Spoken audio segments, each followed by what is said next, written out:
Fairs have a great history, starting back in 1963, when Bob Daniels founded the company based on the simple premise: give the customer quality furniture at fair prices, and they will keep coming back. Today, Bob's sons, Rick, Bill, and Steve Daniels, continue the tradition of offering quality service.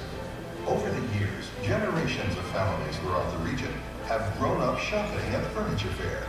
Throughout all our showrooms, as well as the warehouse and corporate offices, Furniture Fair associates are committed to making sure every customer experience is absolutely the best possible by offering a larger selection of quality home furnishings, more choices, the guaranteed lowest prices, and world-class customer care.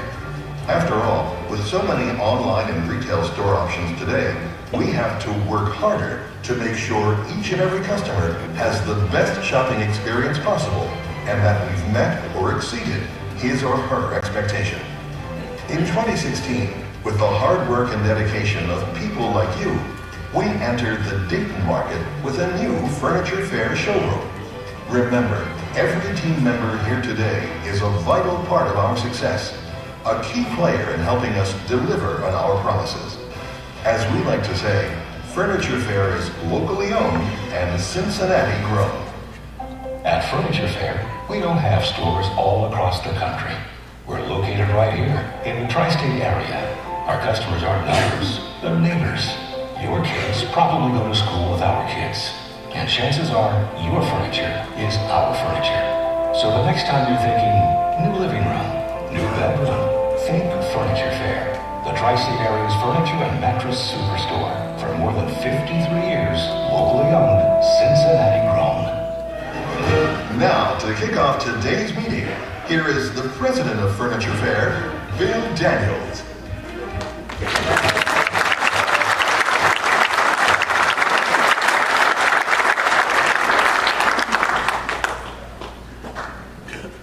Is this on?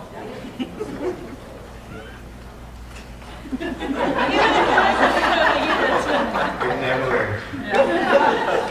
I'm going to deviate from my script here. Everybody's going to start to freak out.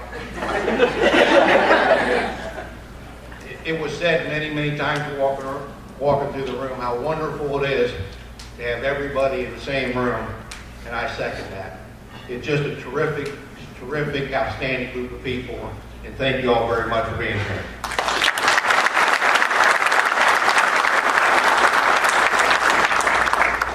Well, welcome to our big announcement ceremony. The secret wasn't about any huge physical change in the company. No, we're not selling out. We're not announcing a new store. I wish. It isn't even about a lot of change. In fact, it's about realizing and emphasizing those qualities and values that got us here. Qualities and values that we want to utilize to take us to the next level and beyond. Now, we had a lot of help in getting here. The process started mid-year of 2016. As the film showed, it actually started in 1963, but no, Mike Chase, I'm not going to go into that right now. You're welcome. So last year, we asked all of our supervisors to nominate people in the company that had an understanding of why we were and are successful. People that not only understood the values that go into decision making, but were, for the most part, making those decisions. They easily came up with 28 outstanding employees. We narrowed that number down so that a Mars group could be formed. I'd like to name those people now and ask all of you to please thank them for their hours and hours of work and thought that went into this project. Please, if you would, stand if you're here. Nikki Perry.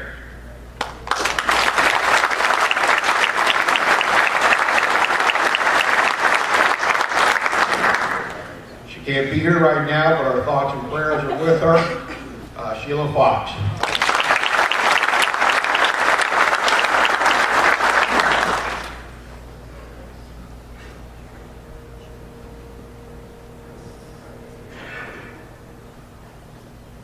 Brad Alberger.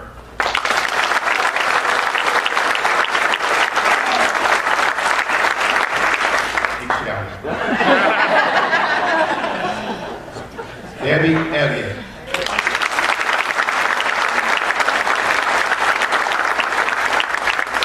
Regine Davidson.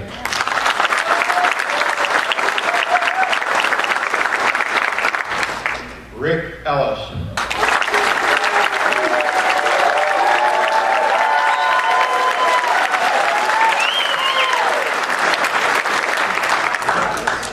Can you read the rest of this, Rick? And Michelle King.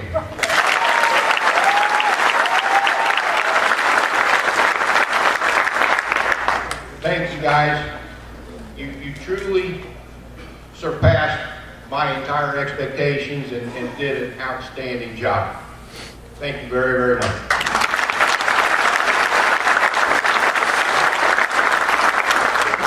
As we continue the program, it is important to emphasize that they did not make up these qualities. They merely recognized the qualities and characteristics that are already present. There are values that most everyone here possesses and uses to make every day a success. They have been a foundation for us to build this tremendous house. At this time, I want to go ahead and get started with the program and introduce my son, Nick Daniels.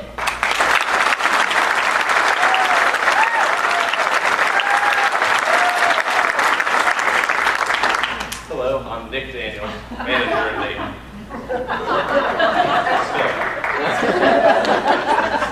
Our first core value is teamwork. I, too, think it's really cool that we have the whole company in one place. And I hope seeing everyone here puts it into perspective just how many of us it takes, each doing our own part to accomplish our common goal to make each customer happy. On our team, sales are considered the engine, often forgetting that 53% of our employees are not on the front end. Furniture is unloaded, put away, pulled off the racks, assembled, and loaded on a truck. When it's finally placed in our customer's home, it's often the 6th time that we've handled it. And that's assuming that we didn't need the shop to bail us out. And none of it would have happened without advertising driving the customers in the store and merchandising selecting quality products of value and our salespeople taking care of the customers. At the end of the day, when people ask what we do, we simply say, we sell furniture. To me, that doesn't seem to do all the early morning inventories and accessory parties any justice. Here, we help and encourage each other, no strings attached. We get stronger by holding each other accountable and learning from our mistakes. Now, that's not to say that our sense of team isn't occasionally challenged. I read that 78% of full-time people spend more time with their coworkers than their actual families. Perhaps the remaining 22% are stuck working with their family.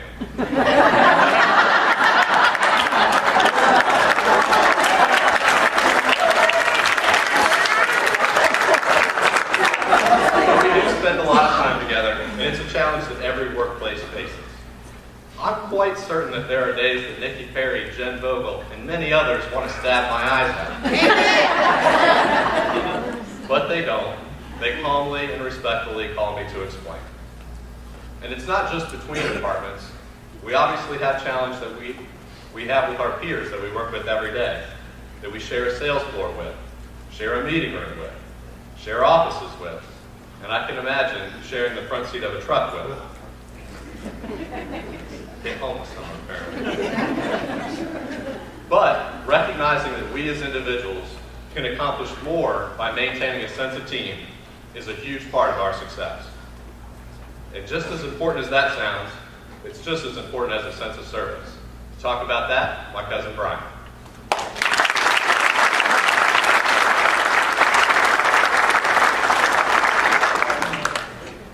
Hello, my name is Brian Daniels.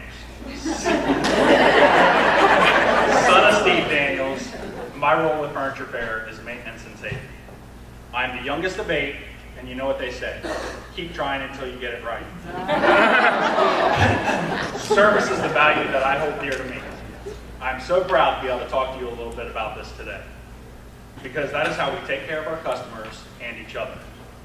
No matter what your job may be, whether you clean the floors or you oversee all operations, each person in this room is in customer service. Service is not what you put into something, it's what the consumer gets out of it. We will put ourselves in your shoes. We have a department with the perfect name, perfect word to describe us in their name: customer care. We care. And we put an amazing group of people there to assist in everything from writing a sale to issues well past delivery. We value feedback from all parties we deal with. This is why we have such a great relationship with our furniture reps. Many of you have seen them throughout the stores or walking through the warehouse. Last year, we sent out a survey to gather your feedback. Thank you all for your honesty. Thanks to our honesty, thanks to our answers on the survey, Human Resources has worked tirelessly to improve our insurance and worked on getting more paid holidays. We don't just provide a service, we go above and beyond, all the while taking care of each other so we can take care of the customer. Because of this, Furniture Fair was awarded the Better Business Bureau Torch Award. For those of you that don't know, this is an award for businesses that provide exemplary service, and Furniture Fair is the only furniture store in Cincinnati to receive this award in the history of the award.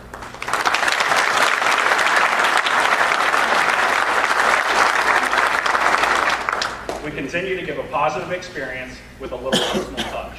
Where's Doug Miller? Stand up, Doug.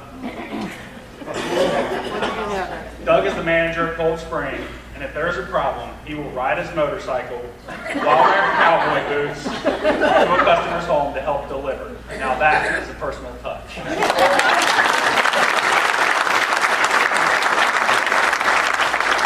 As always, you are our top priority.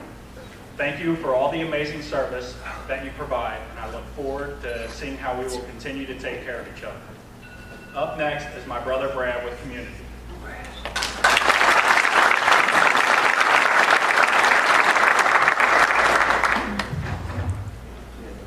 Hello, I'm Brad Daniels, the store manager of the Full Range store, and I am honored to present the core value, community. Our Furniture Fair family spreads far and wide. Family is more determined by behavior than blood. Our behaviors prove that we are a family. Like supporting each other in times of need. Over 50% of us participate in the Employee Health Fund because we'll do what we can to help. In the same way we want to help our Furniture Fair family, we want to do our part to support our tri-state family as well. That's why we are giving out anti-tip restraints to any customer that comes into our front doors with no purchase necessary. We take pride in our community and want to make Cincinnati the safest city for children. We will continue to support local causes, many of which our Furniture Fair family has a personal connection to. We are lucky to have Ed Hartman be the face of our community involvement. I would ask Ed to stand, but I know it wouldn't make a difference.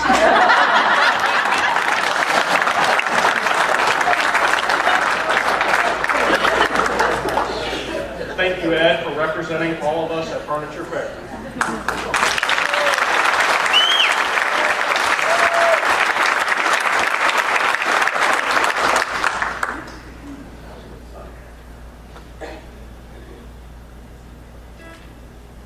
Sorry, guys.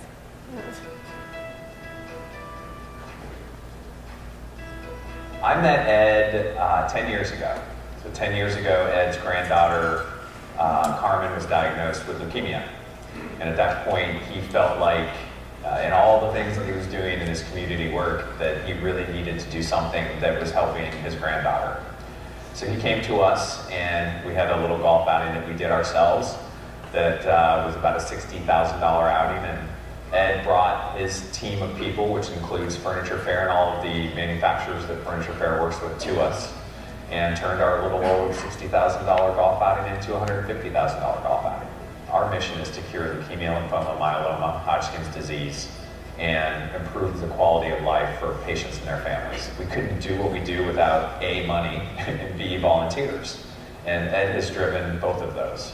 So over the course of the last 10 years in the Furniture Fair Celebrity Golf Outing that he's done with us, we've raised over $1 million for our organization. He knows so many people. I think the first thing that comes to his mind is, if I can't help this person, who do I know that can? And so being able to utilize all of your resources to help people, that's just a great characteristic to have. And if you want to look for a role model that does that on a daily basis, Ed Hartman's that guy. You know, the great guy that you see in the TV commercials is not just a character. He's just a joy to be around, and the amount of positive work that he's done in the community is just unbelievable, in my opinion. My foundation is more about leadership, character, and education, and I didn't start it until 8 years after I retired. I knew I wanted to start it, so it was one of those things when I started. I do work with Furniture Fair, so I started the foundation and I brought them in as partners. Which they didn't have to. I had a personal contract, a personal working relationship, but it's something that they love to do. So when I started my foundation 16 years ago, they came on board and they've been a major partner every year. So it's one of those things that, we were working together. They saw that it was a passion of mine, so it became a passion of Ed's, and he's continued to help out. I know there's been times where, we've had families that have kids and need, maybe down over the Rhine, and I said, Ed, is there any way that we can help them out with furniture? I mean, all of a sudden, they have it. If I ever go to them and I say, someone's in need, or can you do this? I mean, rarely do I have to, ask twice. It's always done the first time. He always makes time for people. We go to a lunch or we go to breakfast together and we just sit and talk. I mean, the people, they might know him 10 years, they might know him, just a month, but it's almost like they're best friends because that's just who Ed Hartman is. Being a friend to everybody, I think that's a great legacy. It's really important to Ed and to Furniture Fair that they give back and that they're part of our community and partners with a number of different charities. WLWT's charity is the Ruth Lyons Fund, and about 3 years ago, I mentioned to Ed that we were looking for a partner, and we sell calendars at Greeters, so it was a great opportunity for them to donate to the foundation and also be involved in letting our community know just about the Ruth Lyons Fund, and we were looking to freshen up the program. So he instantly said, how can we help?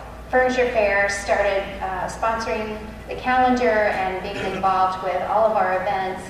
And then this last year, we were fortunate to have Ed as a spokesperson for the Ruth Lyons Foundation. And this was by far our best year selling our calendars and raising money for the Ruth Lyons Fund. And it's because of Ed and Furniture Fair and all of our sponsors that we were able to just make this the best year ever for the Ruth Lyons Foundation. City Gospel Mission has 4 divisions. Ed Hartman started helping us on the youth side. So we work with about 10,000 at-risk youth across our community. Every group that I've introduced him to that needs help, Ed's right there. How can I help? Well, I think what makes Ed so unique is that he is a celebrity in our community, but his heart is just pure gold. So when people see him, they know who he is, and everybody has learned that he's so genuine, and that makes such a difference for when he's up there speaking for City Gospel and helping us and helping many, many other organizations across our city. I think his impact on this city is touching hundreds and hundreds of thousands of people. It's not just the monetary and the material things in life that make you a person, and it's the things that you do to help other people. I believe you have to leave a legacy of what I have done in the community. Furniture Fair has given me that opportunity to be the messenger and to go out and to help as many people as we can. I figure we're on the right track. And so it's a legacy that we want to leave and I want to leave in the community, that it doesn't matter how tall you are, it's how big your heart is.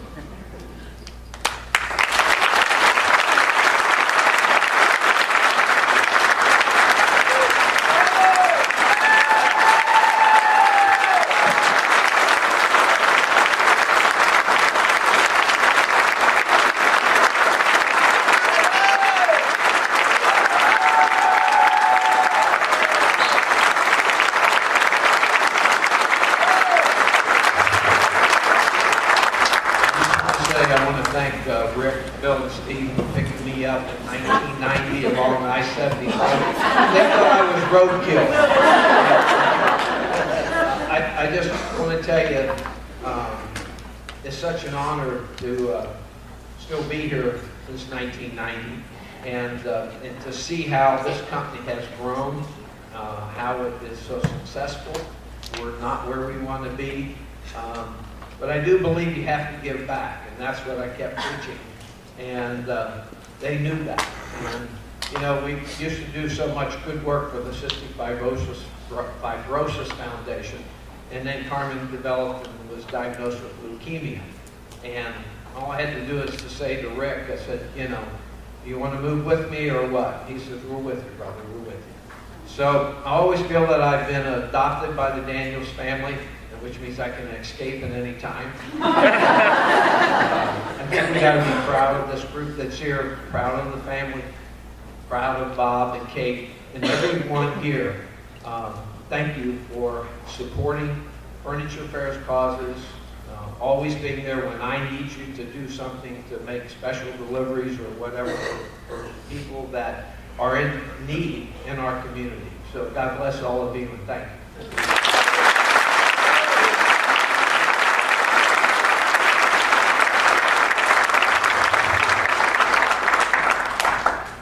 It's amazing to me how small our community is. We all have neighbors that have purchased from Furniture Fair in the past and will purchase from us in the future.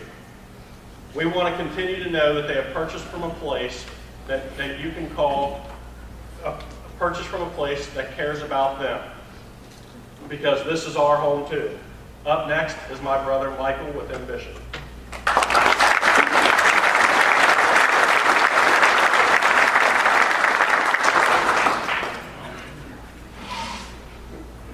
Hello, I am Mike Daniels, and warehouse manager. I have been here for 25 years, and those that don't know me probably still like me. I'm also a man of few words.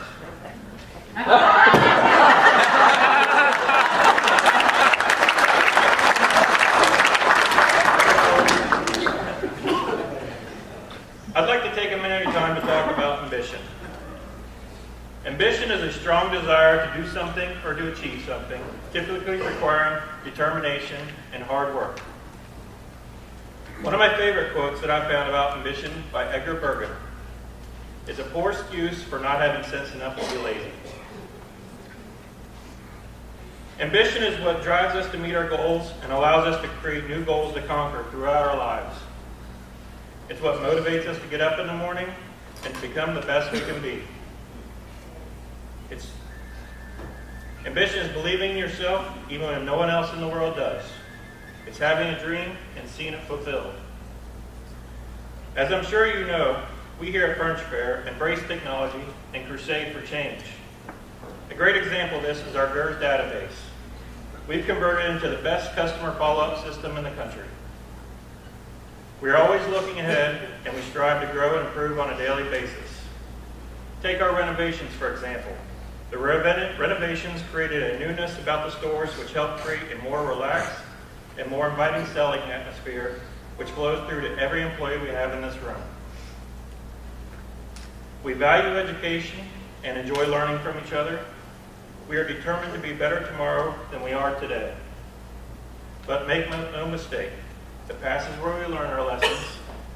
The future is where we can apply those lessons where we learned. And we are the future. Next up is my brother Josh with Character.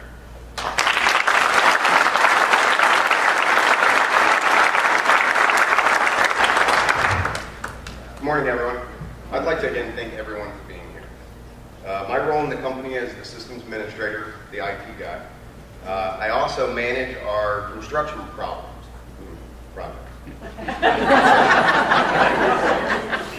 The R in we care comes from the word character. Character is defined by the Merriam-Webster dictionary as one of the attributes or features that make up and distinguish an individual.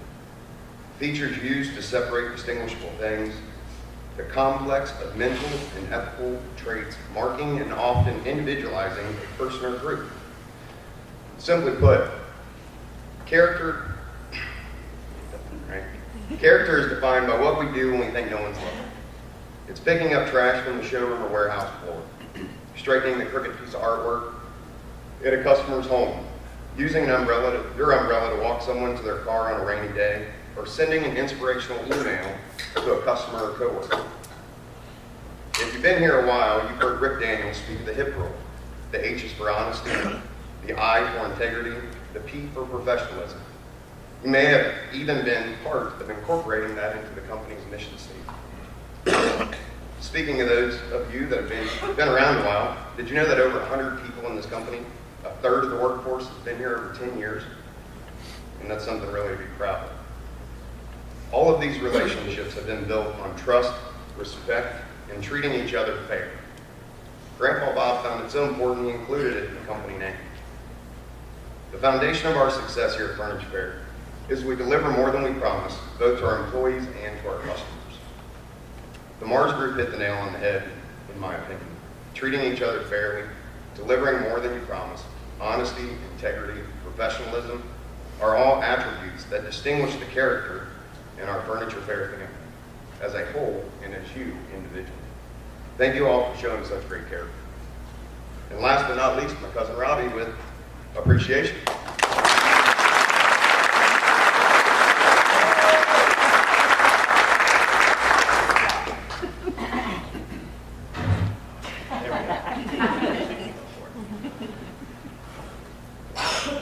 It is great to see everybody here.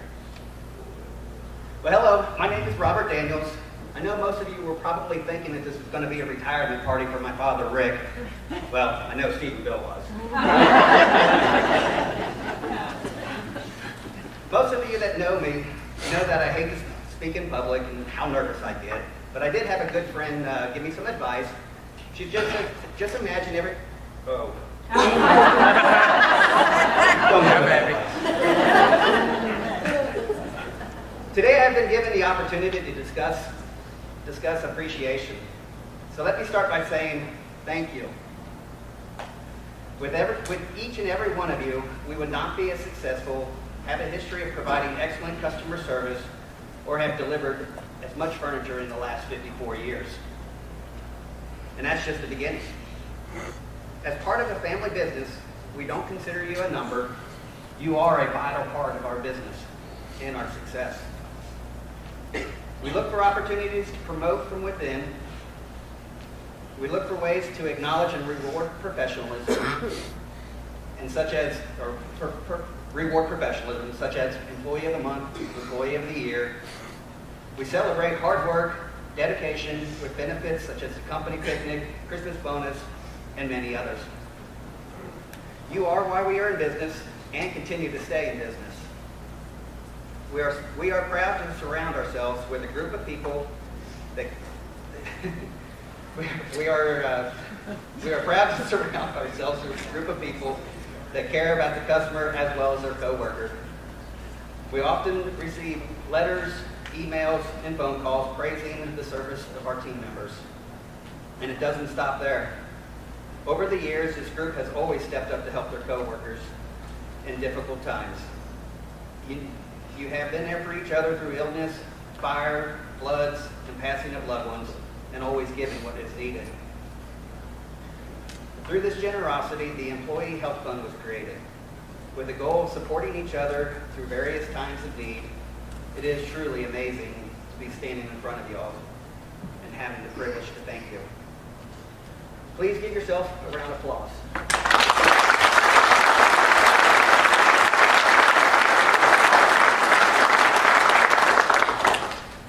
So thank you. Thank you, visual team. for working with the buyers and making our stores look better than ever.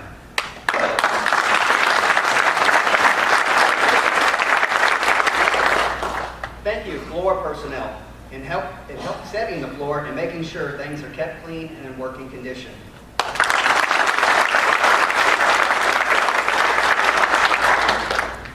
Thank you, sales staff, for focusing on the customer through relationship selling and continuing the product education.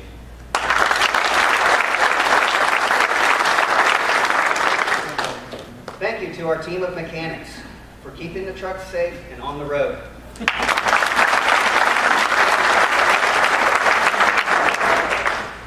Thank you, maintenance staff, for improving the facilities and responding to problems faster than ever.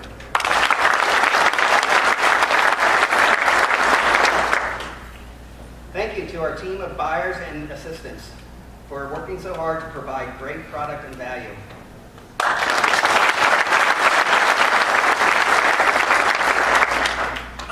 Thank you, management and executive management leadership team, for providing the direction of consumer-based, people-driven, and continued improvement.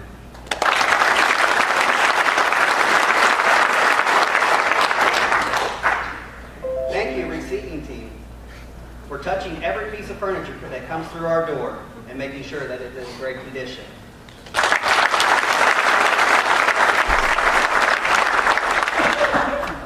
Thank you, second shift team, for caring for our customer pickups, receiving in the shuttle, and in managing all the inventory and paperwork.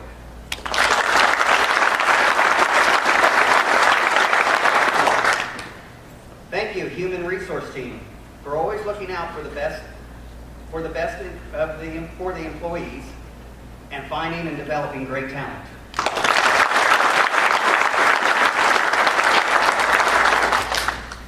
Thank you, customer care, for listening and working with the customer to resolve any concerns the customers may have.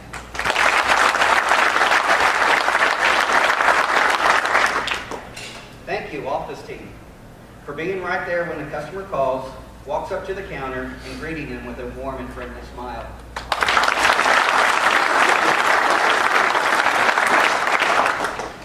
Thank you, advertising team, for always making sure the furniture looks great on television and any other means of advertising it, and consistently promoting a positive message about Furniture Fair.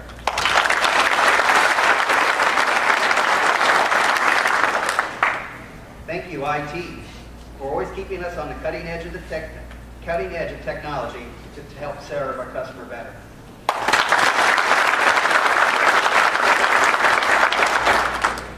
Thank you, accounting team, making sure all those numbers are correct and all the bills are paid.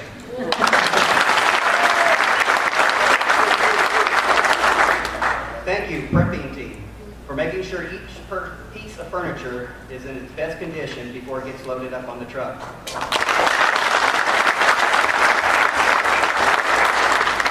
And thank you, furniture repair team, for never settling for anything less than perfection.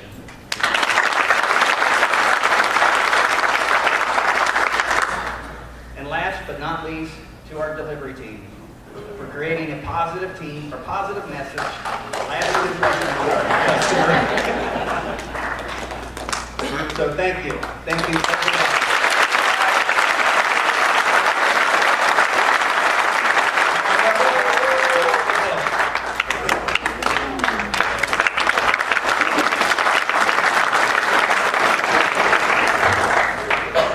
And thank you, Robert.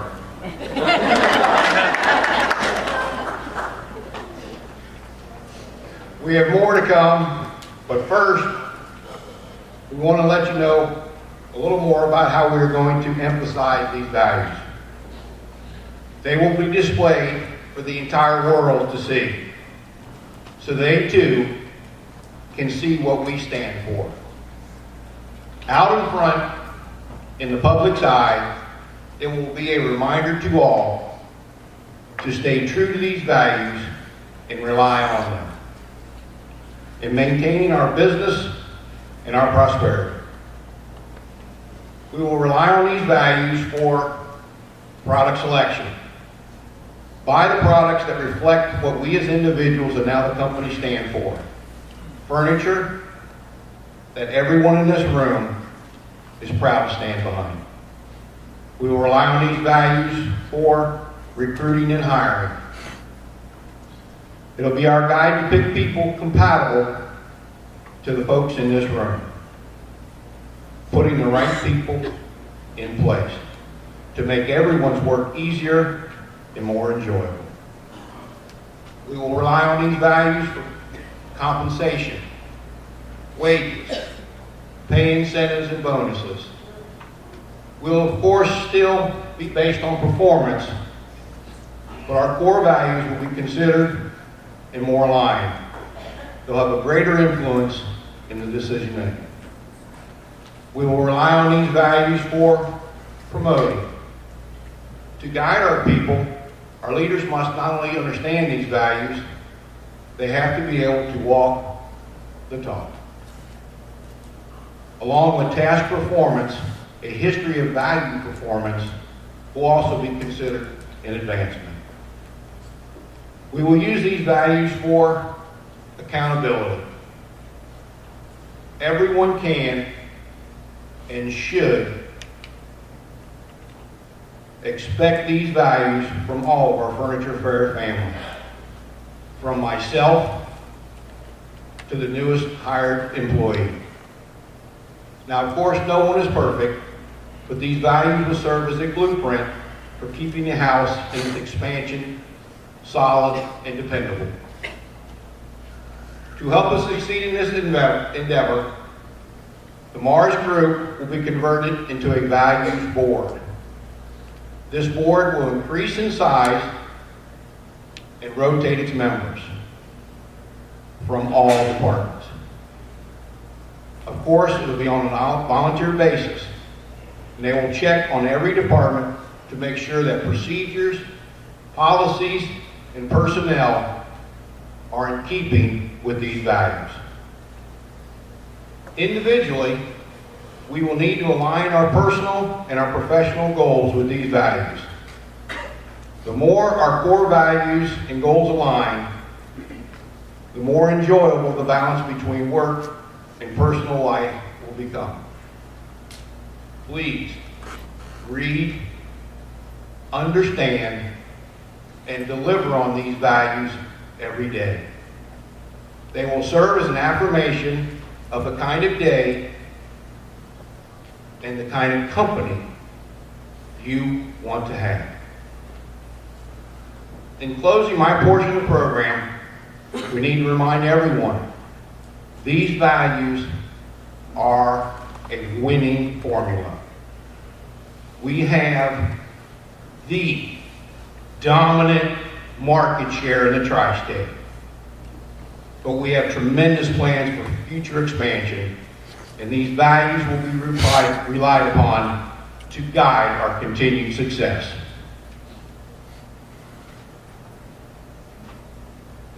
Thank you once again for 54 wonderful years, and I look forward to many, many more.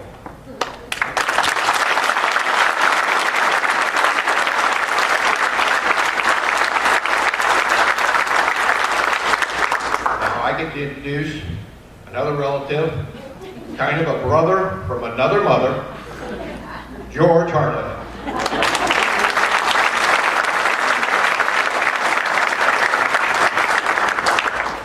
Thank you, Bill, and I really appreciate being part of this Furniture Fair family, and I appreciate all of you really getting to know me, and I'm trying to get to know everybody, so I thank you. It is a great team. You know, it's great people like all of you working together that is what takes a great company forward. So, you know, it really does rely on you. These core values are very important. Our guest speaker, John Davis, is an internationally known speaker, comedian, fight director, and action hero rolled into one. Now that's pretty amazing, isn't it? As an international entertainer, John has traveled throughout the world speaking to people of all ages and backgrounds in 28 different countries and over 4,000 performances. He encourages people to set goals and reach their highest potentials. Since the tragic events of 9/11, John has dedicated a great amount of time entertaining our troops overseas. He has performed over 100 shows and taken his comedy to the most remote bases in both Iraq and Afghanistan. As artistic director of 4 regional theme parks across the nation, he developed a reputation for reversing trends, negative trends, and increasing growth by as much as 60%. So please give a warm Furniture Fair family welcome to John Davis.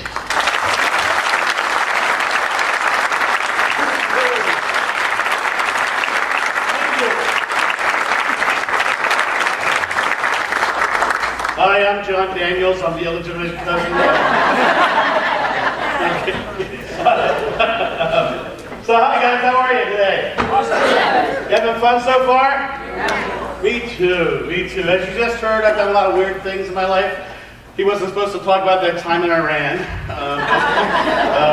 but he did. No, he kind of outed me. I've done a lot of really interesting things in my life, but one of the things that I always leave off of my pages and a lot of the stuff that I send out to a client to talk about me on stage, I leave off the fact that I did Renaissance festivals. Yeah! How many have been to the Renaissance Festival out here? Yeah. I used to do a comedy show called Hack and Slash. All over the place, and I did a lot of really fun, cool stuff, sword fighting all over the world. And the reason I don't like to tell that story in this sort of setting is because I don't like people to know that for 20 years I was wearing tights and living in the woods. Don't visualize. It's interesting because I started doing corporate speaking, and when I started doing corporate speaking, I had to shift my whole process of the way I did things. Now, when George contacted me about speaking for Furniture Fair, it was really an interesting thing because I speak all over the country. I speak all over the world, hit 28 countries, as you just heard. But I speak for a lot of big companies. And whenever a company contacts me about speaking for them, the first thing I do is I go on their website and I kind of research them to find out, who they really are, right? And as I was going through the process of finding out who Furniture Fair really was, I kept running into this name Daniels all over the place. Then I arrived here, and I walked in the room, and the first 6 people I met were named Daniels. And I realized this isn't a furniture outlet. This is like a Catholic reunion. Everybody coming together, right? But one of the things I did discover on the website, and in talking to George and in talking to people from Furniture Fair, and in the room this morning, I discovered very quickly that the Daniels name is about family. And as you listen to the guys talking up here this morning, it became very obvious that their family is not just named Daniels. It's that their family is everyone in this room.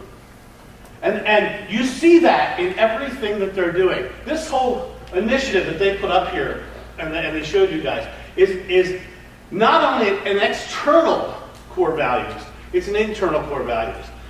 When you look at the Furniture Fair website and you talk to the people from Furniture Fair, you find out very quickly that Furniture Fair believes that you are family, and they've been doing this care initiative, We Care initiative, for a long time towards its employees. You guys like working for Furniture Fair?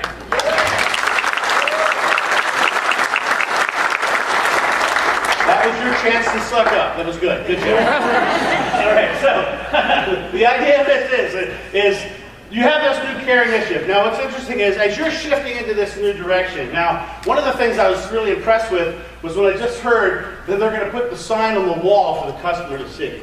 I mean, that is accountability. You're telling your customer, this is what to expect from us. It's great, but anytime you roll out something new, anytime you're in a room with people you've never met before, anytime you're in a situation that's a little bit different, there's really five processes that we go through when we're shifting into something new. And I'm going to share with you some of the processes today, just so you guys have an understanding of some of the things you have to do, right? Anytime you're trying to shift out into something different, there's always first a fear.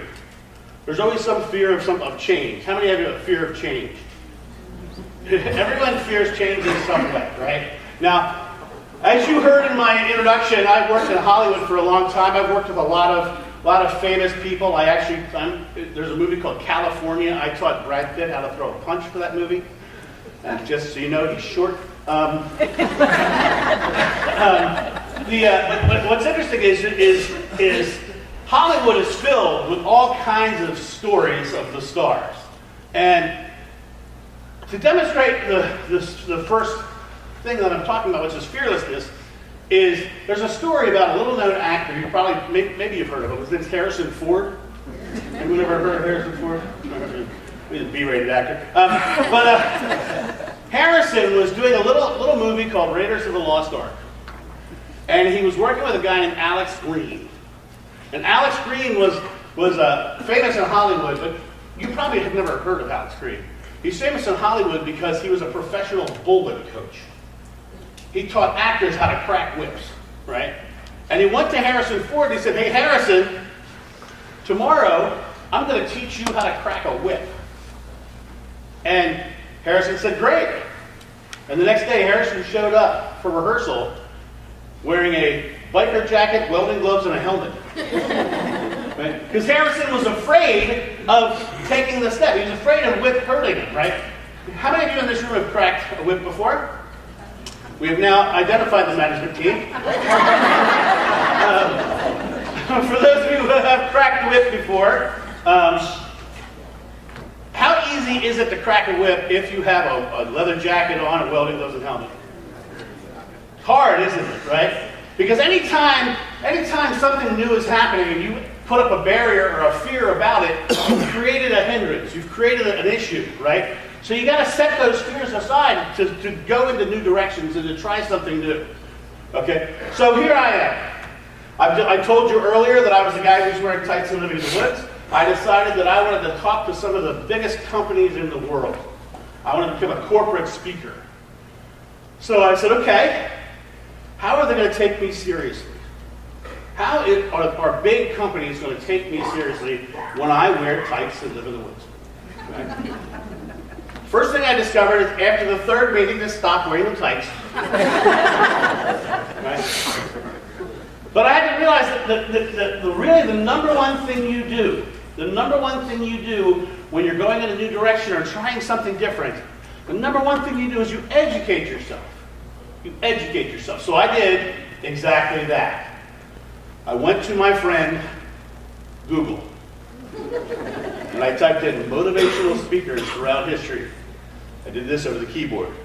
Right? That's how Cookie Monster eats too. That's right. Did that over the keyboard, right? All of a sudden, I'm inundated with all this information about motivational speakers throughout history. And as I started delving into all these sites and realizing all these different things, I discovered very quickly that there was one tool used by motivational speakers more than any other tool in history. And I figured if I'm going to be a motivational speaker, I need to learn how to use that tool. So I brought that tool with me today. Would you like to see it? Yes. All right. Brought that tool with me today. Here it is. Aren't you glad you sat up front? Does anybody know what makes a bullwhip crack? Anyone? Breaks the sound barrier. Breaks the speed of sound. It is the first man-made object to go over the speed of sound. The noise you actually hear is a sonic boom. And I only tell you that because if you go to your friend Google and you search bullwhip cracking sonic boom, you're going to find a picture of a whip cracking. And you're going to see the shock wave coming off that whip. And that's really cool, but the only reason I tell you that is because I cracked that whip. Thank you very much. But if you look at this whip, to crack this whip, that's nice. Good echoing room. So when you crack this whip, it goes out there and makes a nice sound. But the reality of it is, if I was afraid of cracking this whip, there would be a reaction, right? There would be a reaction. It would look more like this. And it would fly back and it would hit me. Because the reaction to something new, the reaction to something different, the fear of the outcome will create a negative outcome because fear is a negative state, right? When you crack the whip, if you watch when I crack this, I'm going to leave my hand straight out in front of me to where it cracks. Notice how the whip just kind of falls to the ground? Because when you start a motion or a momentum towards something, You have to be decisive and know it's going to work. And you stay on target and you hold it until it actually creates an explosive result. That's the first thing you do, is you have to be confident about it. You have to be fearless. Fearless. Now, the best way to demonstrate fearlessness is to do one of the favorite parts of one of my speeches. It's the part where I step off the stage and I walk out into the crowd to choose a person to come to the stage. Now, what makes this my favorite part is, and I always go to the back of the room because these non-committal people come up there getting away with something. So, the reason this is my favorite part is when I walk out into the crowd, the first thing that I see is this. Don't look at me. I ain't going there. You know, and I walk out here, and they're all, now that I said that, they're all staring at me. It's all like freaking out, staring at me. How are you? Did I scare you? Oh, great man. What's your name, sir? Dave. Dave, President Mead, come with me.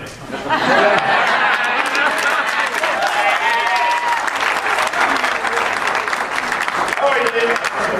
Yeah, wow, you're a big one. So, Dave, will you help me demonstrate for these good people fearlessness? Sure. Teamwork. It's one of the virtues, right? Teamwork.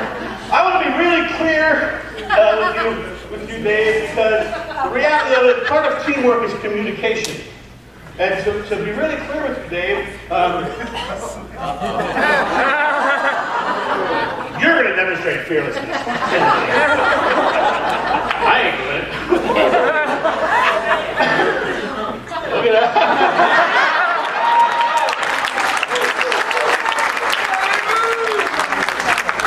Leave it to the Ohioans to do it right. I was in Las Vegas the other week, and the guy goes, I said, you can hold it there, but you're not going to like the way I get it. So go ahead and hold it out there. Now, Dave, you believe I can do this? That's because you're a fool, Dave. I'm kidding. That doesn't play before.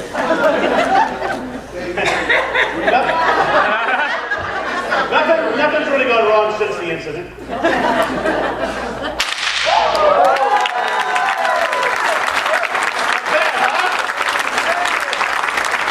Let me ask Dave a question here. Dave, let me ask you a question. Why'd you come up? You told me to? Because I told him to, right? I didn't ask him. I didn't ask him at all. But when I did tell him to, did he get right up? Yeah. I'll tell you something interesting. Everybody in this room was already prepared. Go ahead and sit back there. I'll give him one more round of applause.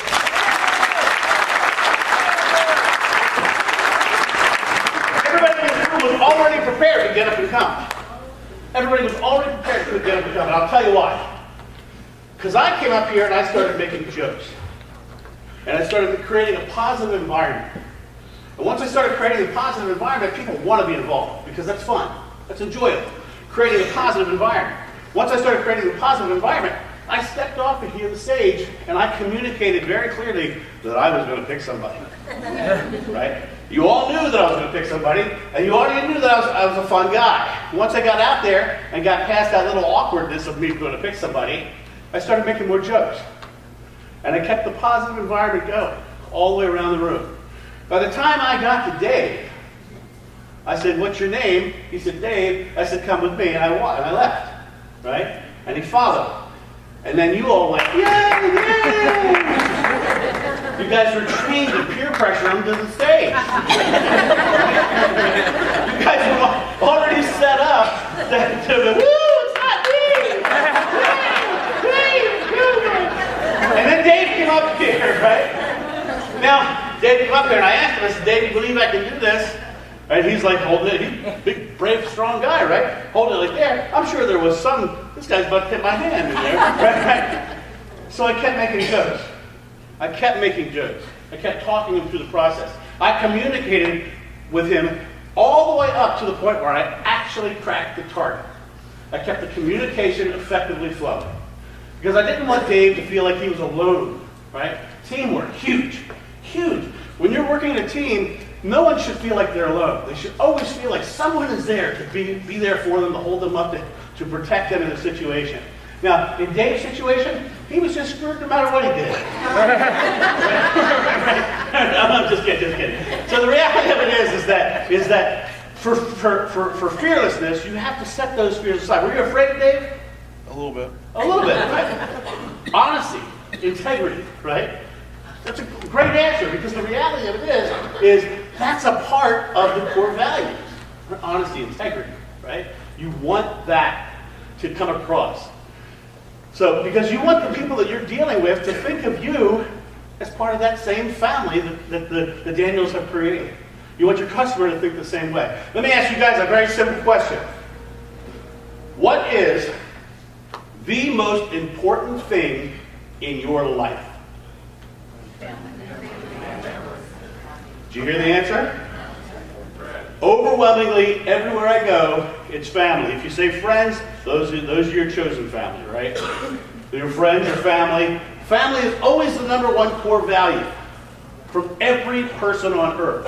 When I was in Iraq, I had a great experience. The Iraqis treated me like a prince. I spent 20 days traveling through Egypt. And I'll tell you an interesting story about that. I'm traveling through Egypt, and everywhere I go, people are just treating me like I'm a prince. They're bringing me food, and they're doing all this stuff, and they're treating me just wonderfully. And then, so I'll tell you how much they're treating me so well. Is I went to Mount Sinai, and I climbed Mount Sinai. And I'm climbing Mount Sinai. Now, when you climb Mount Sinai, you leave at 1 o'clock in the morning. And the reason you leave at 1 o'clock in the morning is because you get to the top just before sunrise. And you're watching the sun come up from the top of Mount Sinai, right?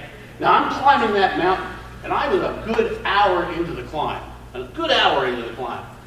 I'm in the darkness on Mount Sinai, I hear this voice, John. But it wasn't God. It was the manager of the hotel I was staying at, running up the mountain to give me a coat because he thought I'd be cold. That's how I was treated through Egypt. Treated that way everywhere I went. The next day I climbed down from that mountain. I went to St. Catherine's Monastery, right at the base of the mountain. And I'm walking through a just amazing Byzantine monastery, with all the incense and all the beautiful art. And this guy walks up to me and he says, "Hey, are you American?" I said, "Yeah, I am." He says, "Me too. Have you been having problems since you've been here?" I said, "No." I said, "I've been treated like a prince." He said, "Man, everywhere I go, everybody wants to fight me." It took me 5 minutes before I wanted to fight that guy. That guy was a jerk. But I was treated like a prince because I treated everyone else like a prince. He was treated like a jerk because he treated everybody else like a jerk. Right? When your customers come in the door, they want to feel like family. They want to feel like you're treating them like a prince, right? All of these core values are what we all yearn for in life. So what we really want, we want that family feeling. We want that integrity. We want to be able to trust the people we're talking to, right? When I asked him if he was afraid, he could have puffed up and said, "No, I'm not afraid." But you know what? You got to give him another round of applause because he's, yeah, a little bit.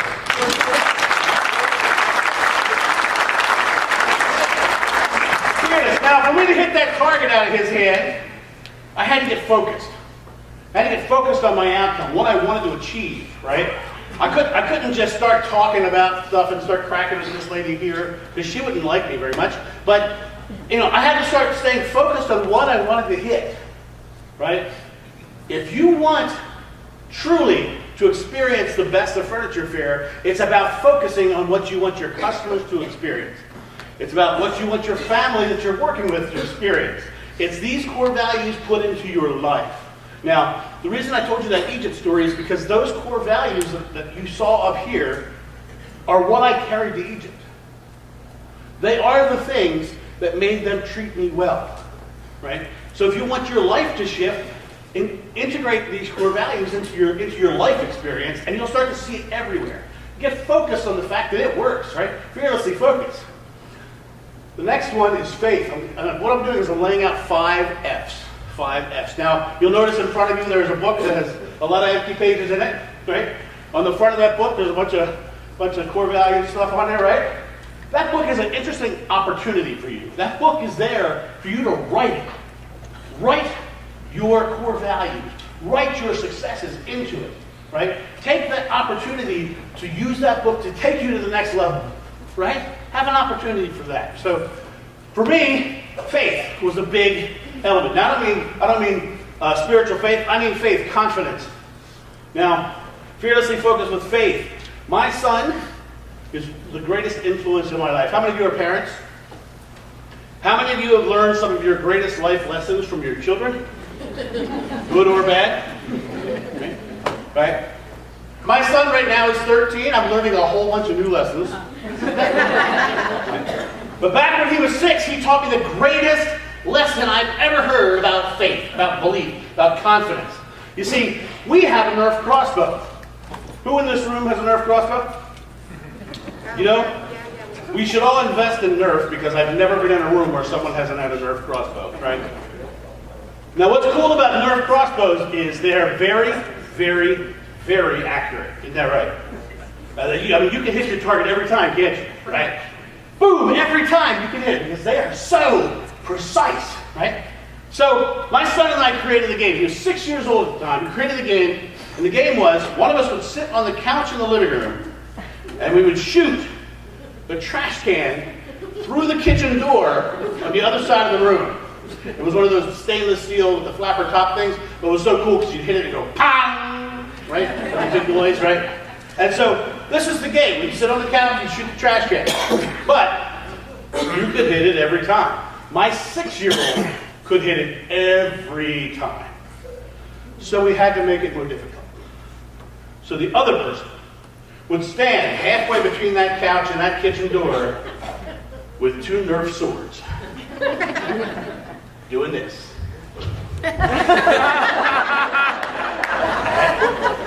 So it couldn't go through, right? So my son gets up, it's his turn to shoot, and I get up there being the dutiful father that I am. Always wanting my son to win at 6 years old. I'm doing this. I'm leaving this whole center wide open. And he never caught on. He never caught on, right? So we're sitting there and we're doing this, and boom, he hits it, bang, every time, bang, every time. And then it comes my turn to shoot. And I shoot the wall, and the ceiling, and the floor, and him, anything but the trash can. About the 5th time, my son says, Dad, I know why you missed. I was like, oh no, I've been caught. I go, why? Why do you think I missed, Kynan? He says, because you don't believe you're going to hit it. Now I want you to think about that. You don't believe you're going to hit it. If you don't believe that these core values are going to give you the results you're looking for, then they're not. You have to believe that they're going to work. You have to believe in the people around you. You have to believe that it is an absolute must. Once you put that faith in it, what's going to happen is you're going to start to see things that verify. Now, when you put your mind towards a specific goal, your subconscious mind steps into play and starts helping you get it. And I can prove this. How many of you in this room have bought a car? How many of you in this room chose the kind of car you wanted before you bought it? How many of you, as soon as you chose the car, started seeing that car everywhere? right. The second you set your mind towards a goal, your subconscious mind starts showing you the pathway to get it. Starts showing you how to get it. So if you can get focused on the fact that this stuff works, you're going to start seeing the results and seeing the proof that it does. Fearlessly focus with faith. Follow through. Follow through. There's a famous book about Eisner, who was the CEO of Disney. And it was a interesting book because it showed him one day, he was walking to his office through the Disney park. And no one was around, but on security cameras, it had Mr. Eisner pick up a piece of trash and throw it away. He didn't have to do that. He's the CEO. He's got people to do that. But the reality of it was, he had pride in his park. He had pride that it would work. And his values said, I'm part of the team, and I'm not so big that I can't pick up this piece of trash. They got him on security cameras doing it, and it spread all the way through all the parks how Mr. Eisner was also picking up trash. right? That's where it's got to be. There's no one in this room more important than anybody else because each person has their integral role. And those integral roles, you might be the person above them, but the person below you, if they don't do their part, then that's where it falls down. So everybody in this room is equally as important as everyone else. There's no one in the team who is more or less important. It's equality, right? So I'd like to continue on with back to faith a little bit. And the way I'd like to demonstrate faith one more time is to once again step out into the crowd. And now you know my tricks, don't you? But as I walk through the crowd this time, I'm going to start just picking people. If I touch you on the shoulder, what I want you to do is just go ahead and walk up to the stage and stand up on stage.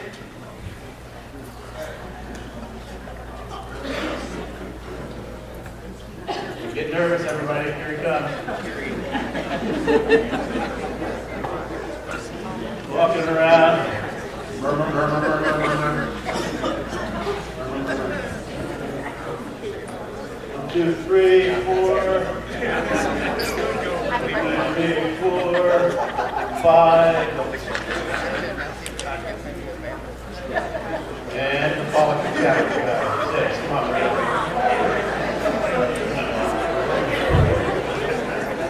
Let's give these guys a round of applause for helping out.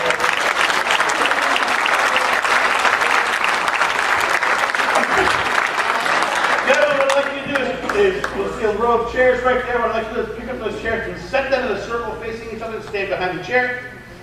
We're about to demonstrate faith. We're about to demonstrate how faith is one of the key factors to achieving greatness. Set them in a circle, touching each other.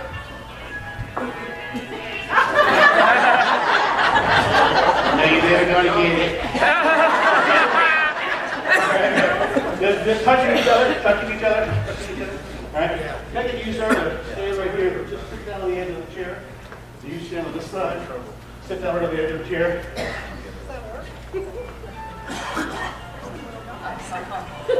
I have just done one of the most awkward things you can do to a man. I have made them sit really close to another man. Okay? The only thing really more awkward than this is talking while on the urinal. But, isn't that right? Isn't that right? I'm going to lay back on his lap if you would. Lay back on your feet. Make sure you're really solid up the lap. Lay back, sir.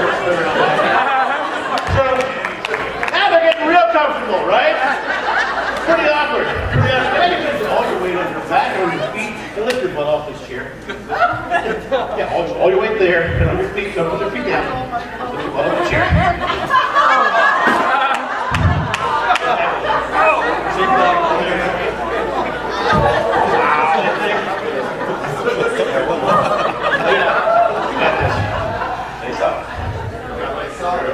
You're already out.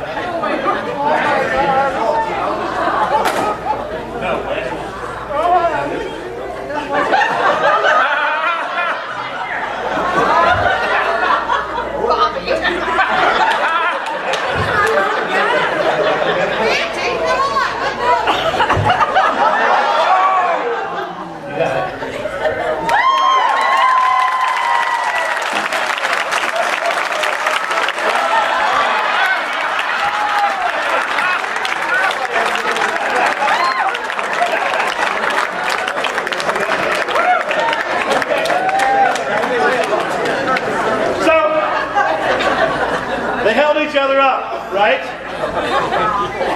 You notice how they were suspended, right?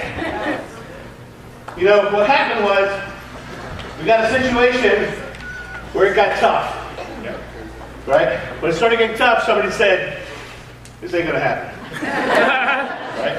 I heard them. Did you guys hear them? Guess what happens when you say it ain't gonna happen? It ain't gonna happen, right? But, let me share with you something. As I pulled these chairs out, and it was holding, right? It wasn't until we got to the it ain't gonna happen guy that it collapsed, right? But did you see it hold up for what? You saw it suspended for what? Right? You are as strong as your weakest attitude. Right? You are as strong as your weakest attitude.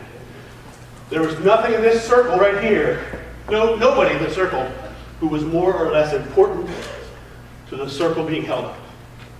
The reality of it is everybody in this room came from a different part of the company, right?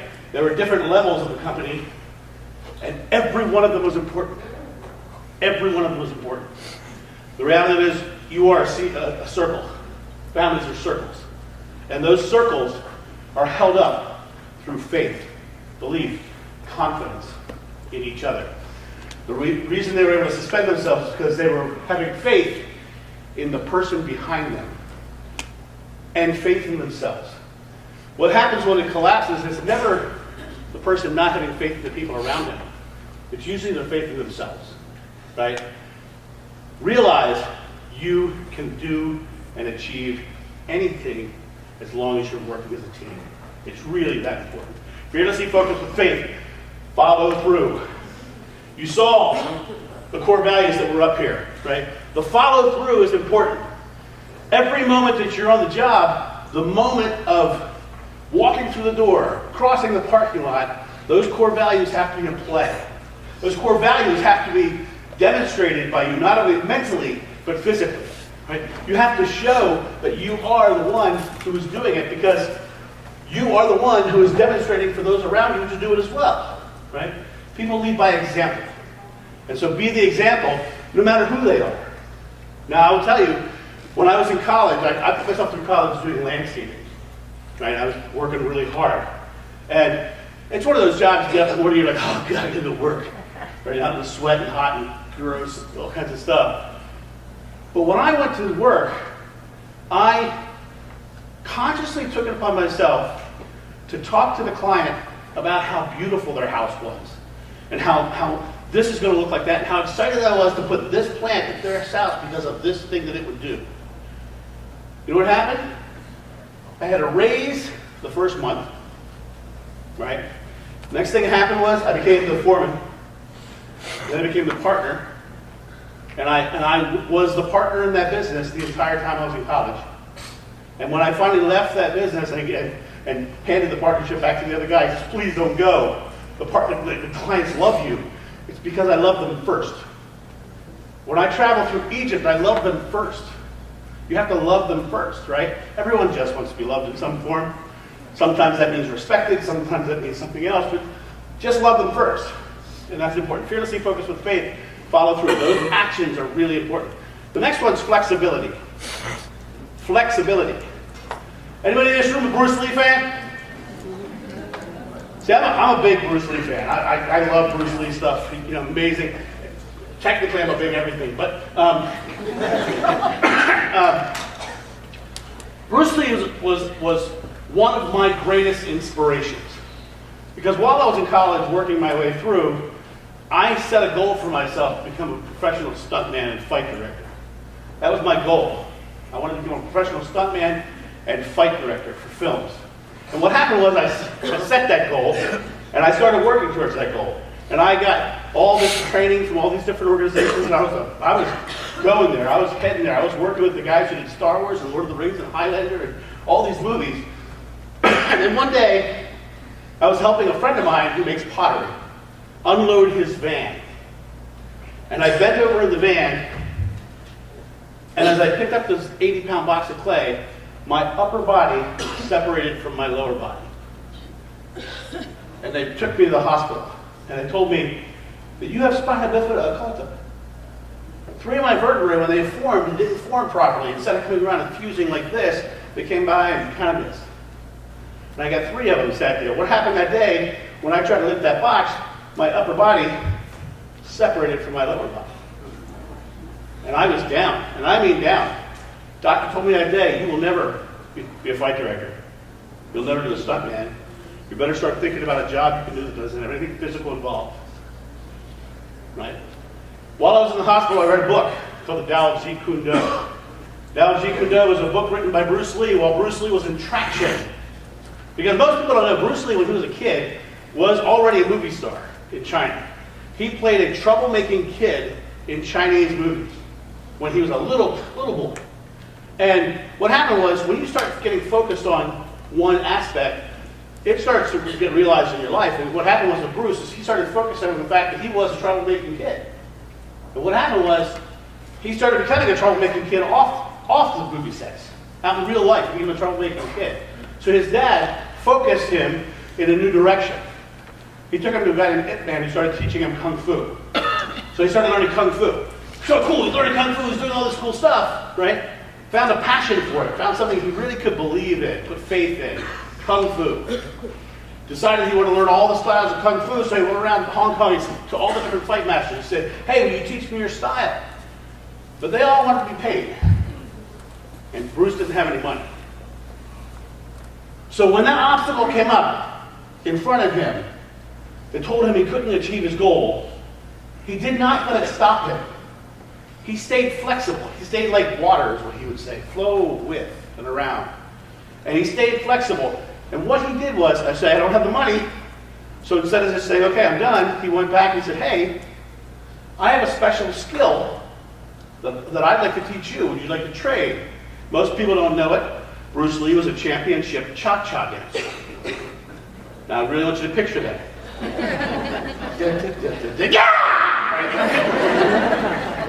Championship cha-cha dancer, right?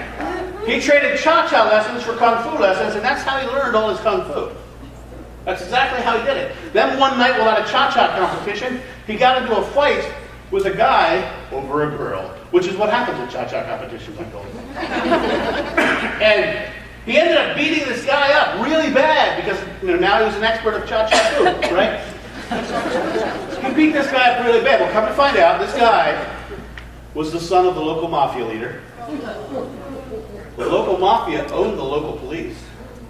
And the police were out looking for Bruce to collect the reward. Right? Now his name was Bruce because he was born in San Francisco while his father was on tour with the Chinese opera.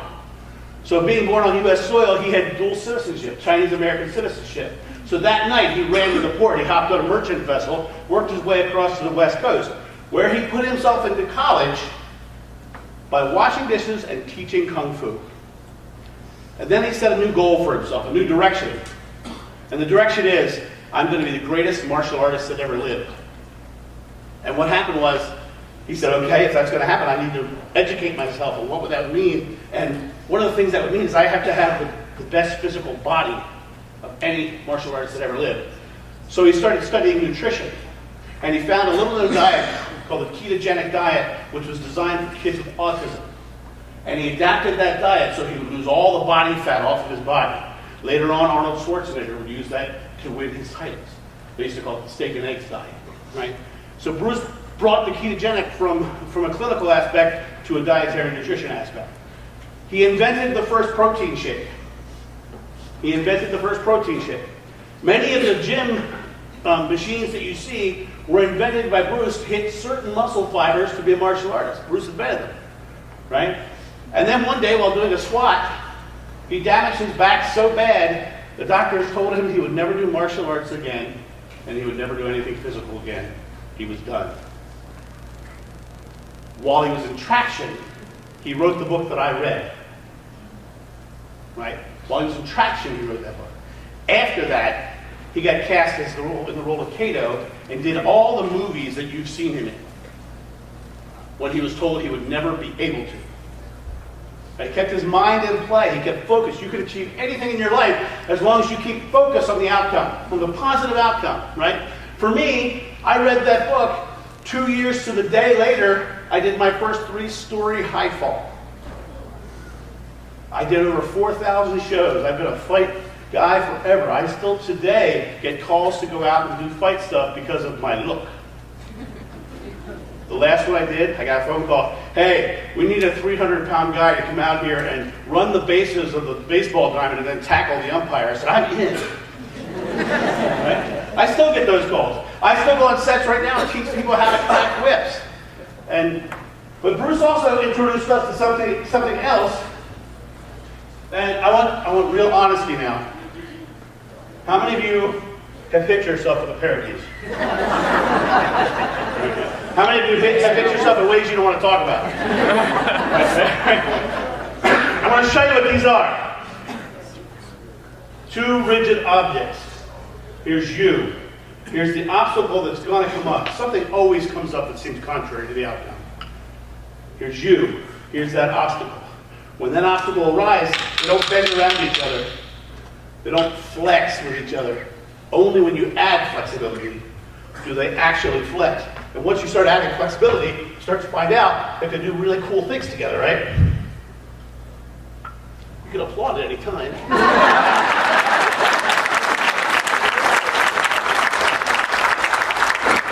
This is cool. This is called the Crazy 8. Crazy 8. What's cool about Crazy 8, if I slow it down a little bit, you'll notice I'm opening my hand, I'm opening my hand, opening my hand, opening my hand, opening my hand, opening my hand. It's not your job to micromanage. The people around you know their part. They're doing their part. If they're not doing their part, it'll be very obvious. Micromanaging just makes it harder, right? The reason the Crazy 8 works is because I'm allowing the energy created to flow and move. I'm trusting that the things are doing the things that they're supposed to do. And because I trust the things that are doing what they're supposed to do, it happens. And once I trust it, it gets easier and faster and cooler. And we get to do all kinds of cool things because of our flexibility. Fearlessly focused with faith, follow through with flexibility. Now, the only way to truly demonstrate that these principles actually work is to step off the stage again. Now, I have picked a total of 7 men to go to the stage. Man, don't you think it's time for the ladies to get involved in a little bit? And the ladies have started to squirm in their seats a little bit, walking out of here. Some of these. What's your name? Ashley, not applause for Ashley.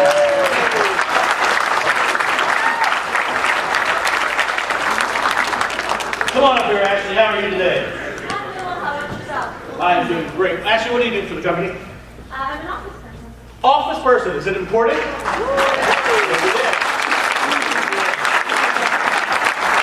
Ashley, will you help me demonstrate these 5 principles? I'd be happy to. I'd be happy to. Hear that? Teamwork, right? All right, Ashley, so before we do that, let me find out just a little bit about you, okay? Okay. Do you have hobbies? I do. Do you like to go fishing? Not really. Well, what are your hobbies? Gardening, reading. Gardening, reading, okay. So, what's your favorite book? Well. Oh, yeah, you can't say it here. I'm kidding. So, I'm going to teach you. Have you ever been fishing? Yes, when I was very little. Yeah, did you like it? For the most part, I was more happy to play with the waxworms than actually fish. More happy to play with the waxworms. Haven't we all said that, really? So I'm going to teach you how to fish. Can I teach you how to fish?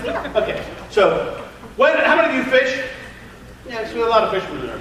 So when you go fishing, you have a rod, right? And the fish are somewhere over there, right? Okay. So what I want you to do is I want you to think of this rod.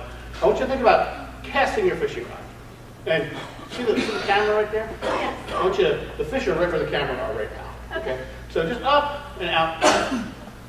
Yeah, you notice how you leave your hand out there? You know why you leave your hand out there?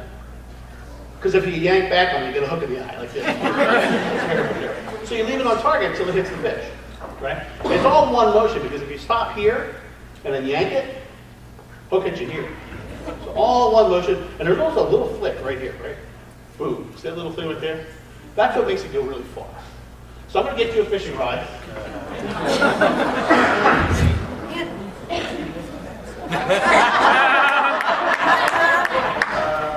So I'm going to teach you how to go fishing. Okay? This is just fishing. Right? You see this table of big burly guys and this one really tough lady over here? Okay. Guys, do me a favor. Take your hands like this. Put them under your chair. Go. There's some fish. Right? Fish. There you go, fish. There's some fish. Right? I'm going to hand you the fishing rod. Don't do anything until I tell you. learn this the hard way. Relax your arm. Okay, stay right there. Now you're just fishing. It's real easy. Let me show you one more thing before. Okay. You don't have. Oftentimes when you hand someone a fishing rod, they'll go, yeah! Because you think you need to. But you don't really have to. Watch this. I'm holding this with 3 fingers. Right? I'm just casting my fishing rod. Nice to all one bush. Okay? Stay right there. Don't do anything until I tell you.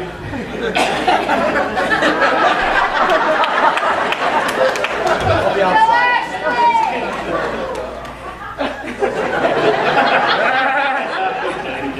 All right, so what I want you to do is relax. Guys, fish.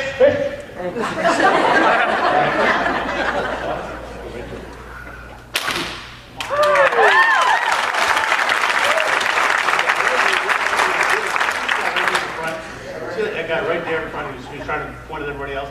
Him. What I want you to do is point right at him. Okay. Can I touch you? Okay, sit there. Relax. Relax your arm. Let me do all the work. Okay. I want you to experience what this feels like. Right? Relax. Let your arm relax. See that little? You leave it out there in front of you. Okay. Okay. Whenever you're ready. Okay. Look. Slow down the back. All one motion. There you go. Nice. Good job.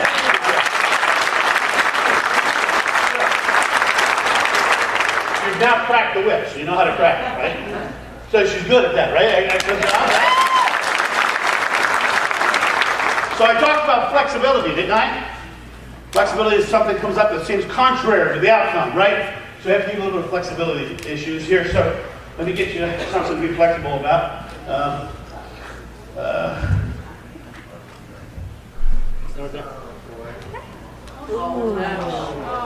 Say, look at me. Take a breath, relax. What I want you to do, look at me for a second. Don't worry about that right now. You've already cracked it. You already know how to crack it. All I want you to do now is just think about fish that are right here. Notice, I did not say right here.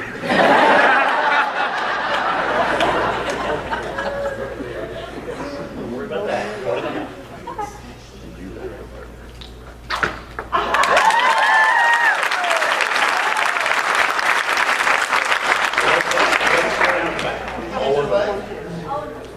You're slowing down the back. Take a breath, relax. Okay. What's the first of the 5 F's? Fearlessness, right? How many of you guys have watched National Geographic shows on TV? Yeah. How many of you have seen that gazelle eating the grass in the field? It kind of looks like this. Right? And then that giant cat hits the field, right? First thing that happens to that gazelle is this. Right? It is part of the natural fight or flight response. Every animal on Earth, including the human animal, has that reaction. The reason we have that reaction is because we're actually trying to pump up our lungs so that we can run further and faster. And I can prove to you that you have it. Right? I can prove to you, especially that this lady has it. Because when I cracked that whip, she went, right? When you see a scary movie, it goes, right? We get scared. That's the response. Actors are trained that if they forget their lines on stage, they get in that fear place. They're trained to take a breath and relax all their muscles. What happens is their body no longer is trying to find air, and it lets them get back into their brain. So take a big breath and relax. You got this? I promise you you're going to rock star. I also promise you you're not going to okay? So just go ahead and crack it again. Okay, you slow down the back. So keep it. Go. Yeah. Okay, nice. Let me show you one more time. Okay, relax. There you go. Go ahead, do it again.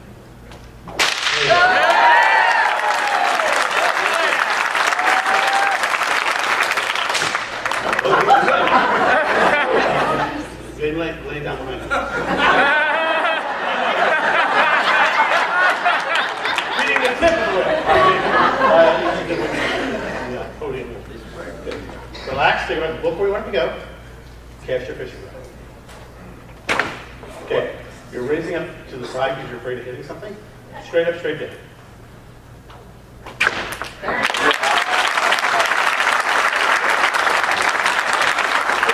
Big round of applause for Becky.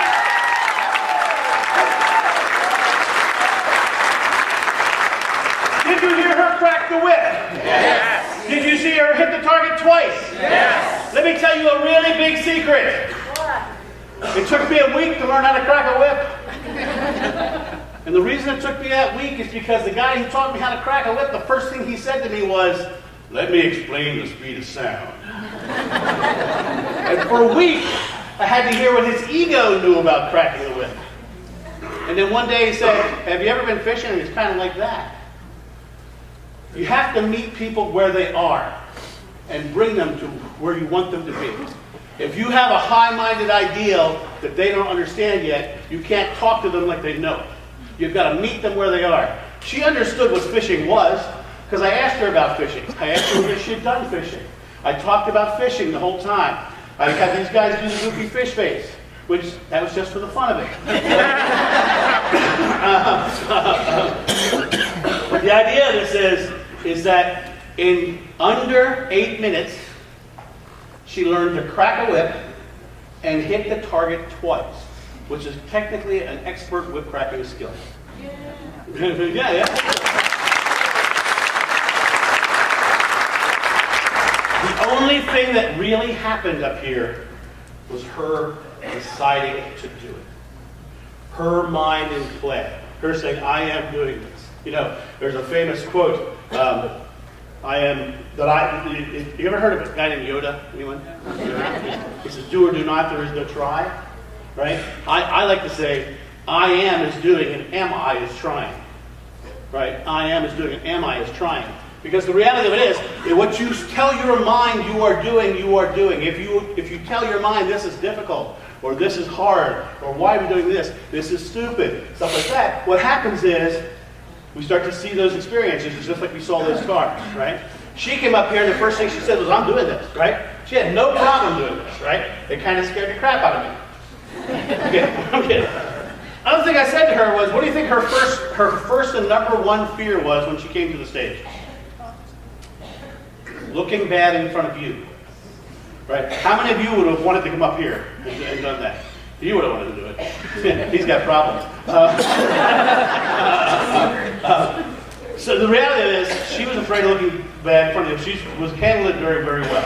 The number two fear, of course, is hitting me. So I said to her, I said, "Don't worry, you won't hurt me." Sometimes being in management means you have to lie.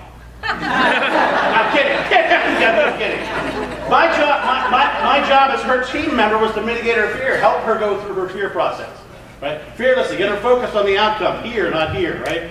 Get her fearlessly focused. Get her faith. You can do this. You can do this. Nodding the entire time. You can do this. Fearlessly focused with faith. Follow through. I put this thing out there, and I had to get her to actually follow through on the action. Right? So then she did it. Right? Fearlessly focused with faith. Follow through. Flexibility. When I held that out there, she went ahead and did it anyway. We shifted it to something different. So she found out very quickly that all she had to do is change her mind. So if you take your mind and you put it on these core values and you take it forward, what happens is you'll start to see it as fast as that. That was 8 minutes, and she went from never having ever done it to actually hitting a target out of my hand. You can hit your core value targets today, this afternoon, within the next 5 to 8 minutes. You can do it. Now, what I'll tell you what's cool about it is you'll start to see the results of it. There's the result, right? Well, the first time it happens, it's cool because you go, I saw the result. But then you suddenly realize, well, if I can get the result once, can I get it twice? Yeah. I get it twice because I know I can. I know that I can hit these core values. I know that I can make these things work. But once I get the second time, the third time is easier.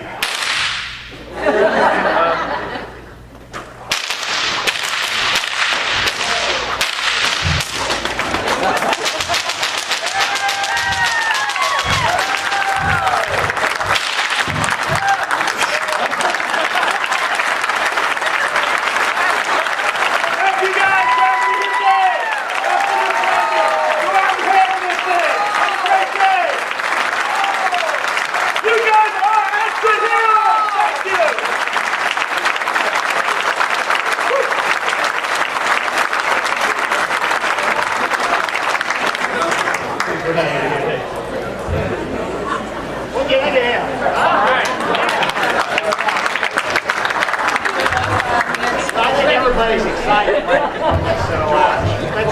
So let's call it a day.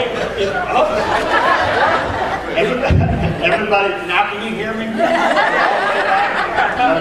George thought that was a pretzel.